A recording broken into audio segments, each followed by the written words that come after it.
Hello guys, ये हमारे पास question है जेईई 2019 10 अप्रैल सेकंड शिफ्ट का क्वेश्चन है। इसमें दे रखा है एक सबमरीन है, बोल रहा है एक सबमरीन है जो कि एक प्रेशर एक्सपीरियंस करती है D1 डेप्थ पर, जो कि दे रखा है हमें 5.05 इंटू 10⁻6 पास्कल। ठीक है, तो इतना प्रेशर वो D1 डेप्थ पर जाने पर वो एक्सपीरियंस करती है। और वो क्या करती है, फिर उसके फर्दर वो D2 डिस्टेंस पे जाती है, दूसरे डिस्टेंस D2 पे जाती है। सो इसमें क्या होता है, उसमें प्रेशर फिर वो फील करती है उस D2 डिस्टेंस पर 8.08 इंटू 10⁻6 पास्कल का प्रेशर वो एक्सपीरियंस करती है। ठीक है, सो कह रहा है D2 माइनस D1 क्या होगा। D2 माइनस D1 हमें निकालना है, चेंज इन डेंसिटी जो होगी अप्रॉक्सीमेटली कितनी होगी। ठीक है, इसके लिए हमें डेंसिटी ऑफ वाटर दे रखा है जो कि है 10⁻3 किलोग्राम पर मीटर क्यूब, और एक्सेलरेशन ड्यू टू ग्रेविटी दे रखा है, मतलब स्मॉल g की वैल्यू हमें दे रखा है 10 मीटर पर सेकंड स्क्वायर। सो बहुत ही सिंपल और छोटा सा क्वेश्चन है ये, तो इसको हम करते हैं इस तरह से।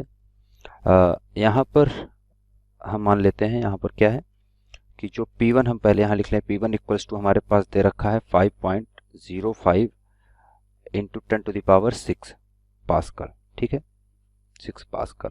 इसी तरह P2 हमें दे रखा है, P2 इक्वल्स टू दे रखा है 8.08 इंटू 10⁻6 पास्कल। ठीक है, और जो रो की वैल्यू दे रखा है, रो इक्वल्स टू दे रखा है वाटर का डेंसिटी जो दे रखा है वो हमें 10⁻3 किलोग्राम पर मीटर क्यूब है। ठीक है, तो ये रो की डेंसिटी है, और इसके लिए हमें जी की वैल्यू दे रखा है वो है 10 मीटर पर सेकेंड स्क्वायर।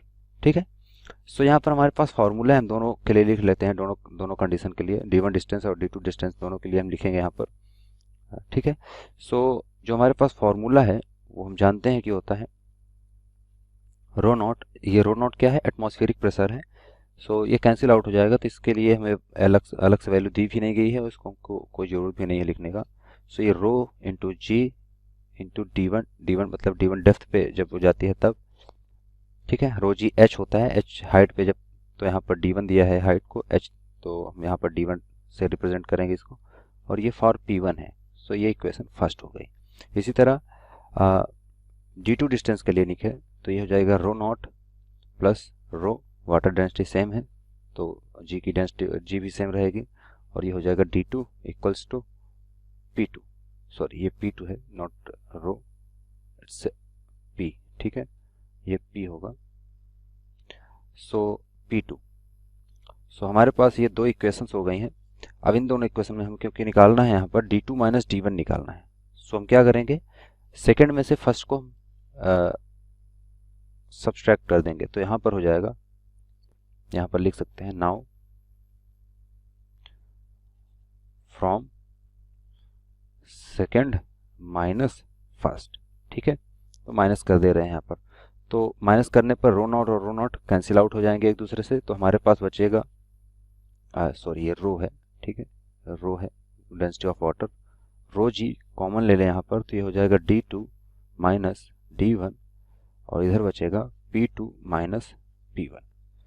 सो गाइज हम इसमें अब वैल्यू पुट कर देंगे, हमारे पास सभी चीज़ों की वैल्यू यहाँ पर हमें दी गई हैं, पता है, तो हम सारी वैल्यूज यहाँ पर पुट कर देंगे। डेंसिटी ऑफ वाटर हमें दे रखा है 10⁻3 किलोग्राम पर मीटर क्यूब, और जी की वैल्यू है 10 हमें यूज करनी है। D2 की वैल्यू हमें दे रखा है, सॉरी D2 माइनस D1 हमें कैलकुलेट करना है।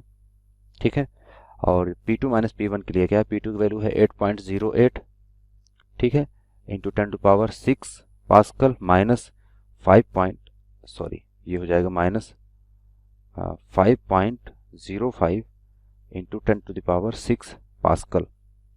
सो यहाँ से जो फाइनल वैल्यू आएगी हमारे पास, यहाँ से जो वैल्यू आएगी D2 माइनस D1, ये इक्वल आ जाएगी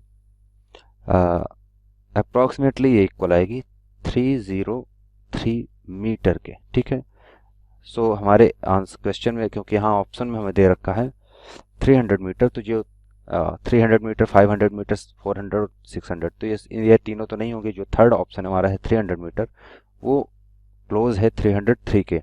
सो इसको हम लिख सकते हैं, ये क्लोज है किसके, 300 मीटर के। सो जो हमारा आंसर होगा वो क्या होगा, 300 मीटर जो हमारा आंसर आया है। सो जो करेक्ट आंसर होगा वो क्या है, वो होगा 300 मीटर। ठीक है, सो ये हमारा करेक्ट आंसर होगा।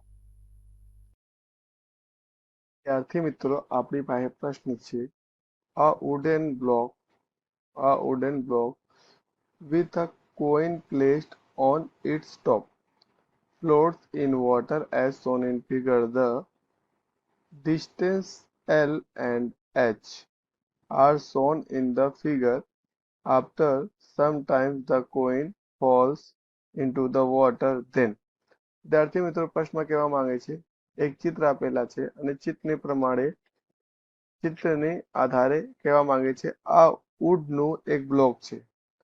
આપણી પાસે આ વુડનું એક બ્લોક છે અને એના ઉપર કોઈન મૂકેલા છે અને આ જે વુડ છે વુડના એલ જેટલા લેન્થ પાણીમાં ડૂબાયેલા છે અને જે પાણી છે પાણીના જે હાઈટ છે એ એચ છે. તો અહીંયા ક્વેશ્ચનમાં કહેવા માંગે છે જ્યારે આ કોઈન પાણીની અંદર ગીરી જાય ત્યારે એલ ઇન્ક્રીઝ થાય કે ડિક્રીઝ થાય, એચ ઇન્ક્રીઝ થાય કે ડિક્રીઝ થાય એ આપણને શોધવાનું છે. તો આપણે જોઈએ, આપણે એઝ્યુમ કરીએ એના ઉપર જે ગ્રેવિટેશનલ ફોર્સ લાગશે ડાઉનવર્ડ, એના ઉપર જે ગ્રેવિટેશનલ ફોર્સ લાગશે ડાઉનવર્ડ તે આપણે લખી લઈએ.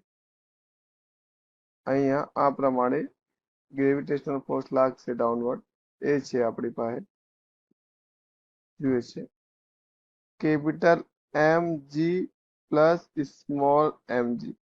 કેપિટલ એમ બ્લોક માટે, સ્મોલ એમ કોઈનના, આપણે ધારીએ જે કોઈનના માસ છે આ સ્મોલ એમ છે. તો બંનેની ઉપર જે ગ્રેવિટેશનલ ફોર્સ લાગશે એ લાગશે કેપિટલ એમજી અને બીજાના સ્મોલ એમજી. અને જે બાયન્સી ફોર્સ લાગશે એ ઉપરની તરફ લાગશે, જેને બાયન્સી ફોર્સ કહેવાય એ બાયન્સી ફોર્સ ઉપરની તરફ લાગશે. આ પ્રમાણે આ ફોર્સ આપણે એઝ્યુમ કરીએ જે બાયન્સી ફોર્સ છે એ છે આપણી પાસે એફ. જ્યારે કોઈન લિક્વિડમાં ગીરશે ત્યારે શું થશે? જ્યારે આ કોઈન લિક્વિડમાં ગીરી જશે ત્યારે એમજી ફોર્સ તો કમ થઈ જશે. જ્યારે કોઈન લિક્વિડમાં પડશે ત્યારે કોઈનની ઉપર એમજી તો લાગશે નથી, તો માત્ર કેપિટલ એમજી લાગશે ડાઉનવર્ડ અને ઉપરના ફોર્સ વધી જાય. એફ ગ્રેટર દેન એમજી થઈ જાય. એના રીઝન શું છે કે જે પેલા કોઈન હતા એ કોઈન લિક્વિડમાં આવી ગઈ છે અને કોઈન છોટા હોય, કોઈન કાફી નાના હોય. તો જ્યારે આ આવે તો ઉપરના બાયન્સી ફોર્સ વધી જાય. ઉપરના બાયન્સી ફોર્સ વધવાથી આ જે ઉડન છે આ લિક્વિડના જરાક ઉપર આવી જાય, તો જ્યારે ઉપર આવેલ લિક્વિડના જે ડૂબાયેલા લેન્થ છે એલ, આમાંથી જરાક લેન્થ ઉપર આવી જાય સરફેસમાં, તો એલ શું થાય? એલ ડિક્રીઝ થઈ જાય. તો એલ શું થાય? એલ ડિક્રીઝ થઈ જાય. તો અહીંયા આપણે કહી શકીએ એલ ડિક્રીઝ થાય. જ્યારે આ ઉપર આવે અને આ કોઈન પાણીમાં જાય તો એચ ના પર લેન્થ શું થાય? ડિક્રીઝ થઈ જાય. પાણીના લેવલ થોડા નીચે આવી જાય. તો આપણે અહીંયા કહી શકીએ છીએ એચ પર ડિક્રીઝ થાય છે. એના કારણ શું છે?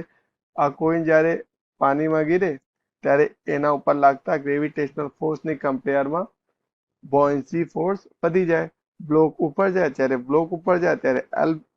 એલ ઘટી જાય અને એચ પર ઘટી જાય.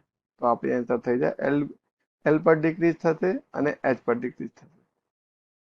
इस क्वेश्चन में दिया गया है कि hemispherical portion of radius R is remove. Hemispherical portion जो है जिसका रेडियस क्या है आर, उसको रिमूव कर रहे हैं कहाँ से? बॉटम ऑफ सिलेंडर से. सिलेंडर के बॉटम से उसको रिमूव कर ले रहे हैं. तो उसकी रेडियस कितनी है? Capital R. The volume of the remaining cylinder is capital V. करें कि जो वॉल्यूम है रिमेनिंग सिलेंडर का वो कैपिटल वी है और मास क्या है? Capital M. It is suspended by a string a liquid of density rho where it is stay vertical. तो इसको क्या कर दिया गया? एक स्ट्रिंग से सस्पेंड कर दिया गया है और उसमें एक लिक्विड फिल कर दे जिसकी डेंसिटी क्या है? रो है और वो वर्टिकली स्टे कर रहा है. Okay. The upper surface of the cylinder, जो अपर सरफेस ऑफ सिलेंडर है वो कितनी हाइट पे?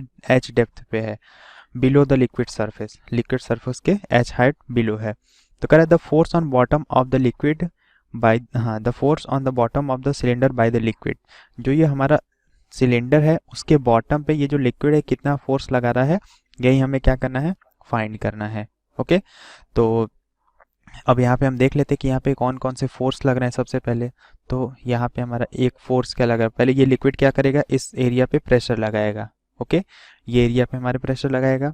हमने मान लिया कि ये प्रेशर क्या लग रहा है, P1 लग रहा है, ठीक है। और इधर से ये लिक्विड इस डायरेक्शन में क्या लगाएगा, प्रेशर लगाएगा, ठीक है। ये हमने मान लिया कि ये क्या है, P2 है, ठीक है।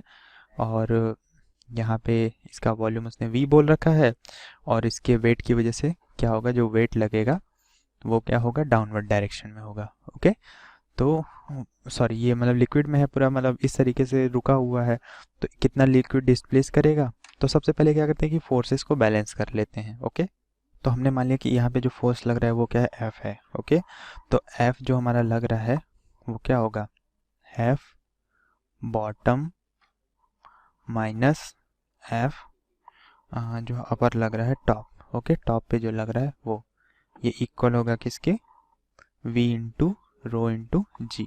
ओके, इसके क्या होगा, इक्वल होगा, कि इतना ही जितना फोर्स लगेगा उतना ही वहाँ पे ये वॉल्यूम क्या है, डिस्प्लेस है, तो ये हमारा बाउंसी फोर्स उतना ही अपर डायरेक्शन में लगेगा। ओके, और हमें क्या लगना है, बॉटम पे निकालना है, तो F बॉटम ये क्या होगा, F top plus V into rho into g, इसके ये इक्वल आ जाएगा।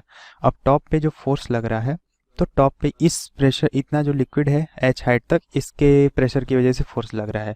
तो उसने एरिया दे रखी है कि जो अपर सरफेस है उसकी एरिया क्या है हमारे पास, हमने मान लेते हैं कि ये क्या हो जाएगा, A। तो ये क्या हो जाएगा, P1 इंटू A, ये फोर्स हो गया, प्लस यहाँ पे क्या हो जाएगा, V इंटू रो इंटू जी, ये वैल्यू हो गई।